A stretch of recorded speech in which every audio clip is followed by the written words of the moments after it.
Mauritius की तस्वीरें भारत के साथ उसकी दोस्ती को बयां करने वाली रही, तो दूसरी ओर दुनिया में चल रहा एक युद्ध तरह से शत्रुता की मिसाल बन गया है। रूस यूक्रेन के बीच चल रही लड़ाई के बीच अमेरिका शांति की पहल में जुटा हुआ है, लेकिन यूक्रेन ने एक बार फिर ऐसी गुस्ताखी की जिससे रूस का गुस्सा और भड़क सकता है। साथ ही अमेरिका के राष्ट्रपति ट्रंप की नाराजगी भी बढ़ सकती है।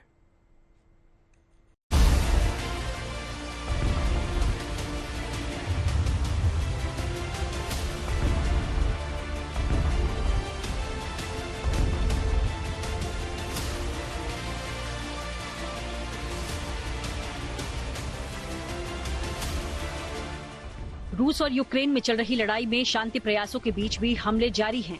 यूक्रेन ने एक बार फिर मॉस्को को निशाना बनाने की कोशिश करते हुए जबरदस्त ड्रोन अटैक किया।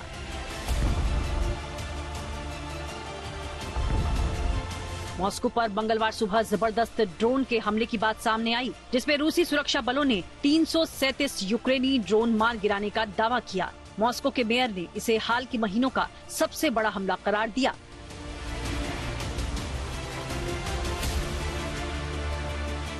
इस हमले के दौरान कम से कम 11 ड्रोन मॉस्को के आसपास के रामिन्स्की और डोमोडेडोवो जिलों में गिराए गए। इस दौरान कई ड्रोन जो मॉस्को की तरफ बढ़ रहे थे, उन्हें सुरक्षा बलों ने नष्ट कर दिया। जानकारी के मुताबिक सबसे ज्यादा 126 ड्रोन कुर्स्क क्षेत्र में गिराए गए, जो यूक्रेनी सीमा से सटा हुआ है। वहीं मॉस्को क्षेत्र में कुल 91 ड्रोन नष्ट किए गए। इस हमले में दूसरे प्रभावित क्षेत्र Belgorod, Bryansk, Voronezh, Kaluga, Lipetsk, Nizhny, Novgorod, Oryol और रियाजान बताए गए हैं।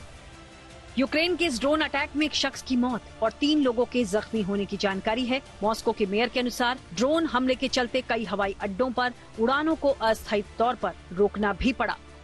ये हमला ऐसे समय में हुआ जब सऊदी अरब में यूक्रेनी प्रतिनिधिमंडल और अमेरिकी राजनयिकों की बातचीत होनी थी। रूस और यूक्रेन के बीच युद्ध खत्म करवाने की कोशिशों के तहत जिद्दा में होने वाली बैठक से पहले अमेरिका के विदेश मंत्री मार्को रूबियो और यूक्रेनी राष्ट्रपति वोलोदिमीर ज़ेलेंस्की ने सऊदी अरब पहुंचकर क्राउन प्रिंस मोहम्मद बिन सलमान से मुलाकात की। ये मुलाकात अलग अलग रही। हालांकि युद्ध को लेकर होने वाली बैठक का हिस्सा ज़ेलेंस्की नहीं है। चीफ ऑफ स्टाफ की अगुवाई में यूक्रेन का प्रतिनिधिमंडल अमेरिका से बातचीत करने पहुंचा है। ज़ेलेंस्की ने क्राउन प्रिंस के साथ अपनी मुलाकात को अच्छा बताया। ज़ेलेंस्की के मुताबिक युद्ध खत्म करने और शांति लाने के लिए उनकी क्राउन प्रिंस के साथ विस्तार से चर्चा हुई। लेकिन अमेरिकी विदेश मंत्री मार्को रूबियो ने कहा कि अगर यूक्रेन जंग का समाधान चाहता है तो उसे अपनी जमीन छोड़ने के लिए तैयार रहना चाहिए। रूबियो के बयान के अनुसार 2014 से रूस के कब्जे वाले इलाके पर यूक्रेन को रियायत देनी होगी, यानी उसे छोड़ना होगा।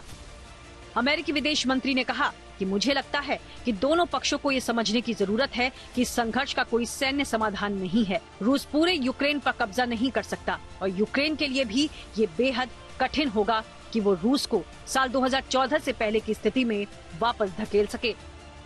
इन सब के बीच रूस और यूक्रेन के बीच संघर्ष चल रहा है और दोनों ओर से दावों का दौर भी जारी है। रूस के रक्षा मंत्रालय की तरफ से सोमवार को कहा गया कि उसके सैनिकों ने पिछले दिन डोनेट्स्क इलाके में एक बस्ती पर नियंत्रण कर लिया था। रूस के रक्षा मंत्रालय ने कई यूक्रेनी हमलों को नाकाम करने का दावा किया। साथ ही खार्किव, अवदेवका, डोनेट्स्क, जापोरिजिया, खेरसॉन और अन्य दिशाओं में आक्रामक अभियान शुरू होने की बात कही, जिसमें टैंक और बख्तरबंद वाहनों जैसे सैन्य उपकरण नष्ट कर दिए गए। रूसी मंत्रालय के अनुसार उसके वायु रक्षा बलों ने यूक्रेनी सेना के एक MiG-29 लड़ाकू विमान और दर्जनों ड्रोन को मार गिराया और कई हवाई बम, रॉकेट को रोका। वहीं यूक्रेन ने दावा किया कि उसके बलों ने रूसी तेल रिफाइनरीज पर हमला किया, जिसके अनुसार यूक्रेनी सेना ने रविवार और सोमवार को रूस के रियाजान और समारा क्षेत्रों में तेल रिफाइनरीज पर हमला किया। यूक्रेनी सेना ने पिछले साल अगस्त में रूस के कुर्स्क इलाके पर हमला कर करीब 1300 वर्ग किलोमीटर पर कब्जा कर लिया था। रूसी सेना तब से यूक्रेन को यहां से खदेड़ने के लिए लगातार संघर्ष कर रही है। अमेरिका के यूक्रेन को जासूसी सूचना देना बंद कर देने के बाद अब रूस ने कुर्स्क इलाके में यूक्रेनी सेना पर जोरदार पलटवार शुरू कर दिया है। बताया जा रहा है कि रूस के इस इलाके में घुसे यूक्रेन के 10,000 सैनिकों को रूसी सेना ने घेर लिया है। रविवार को रूस की स्पेशल फोर्स ने कुर्स्क में यूक्रेनी सेना पर हमला करने के लिए करीब 15 किलोमीटर एक गैस पाइपलाइन के अंदर पैदल सफर किया। इस संघर्ष के जारी रहते अमेरिका की इस शांति पहल की कोशिश कितना रंग लाएगी, उस पर बड़ा सवाल खड़ा हो गया है। Bureau report, good news today.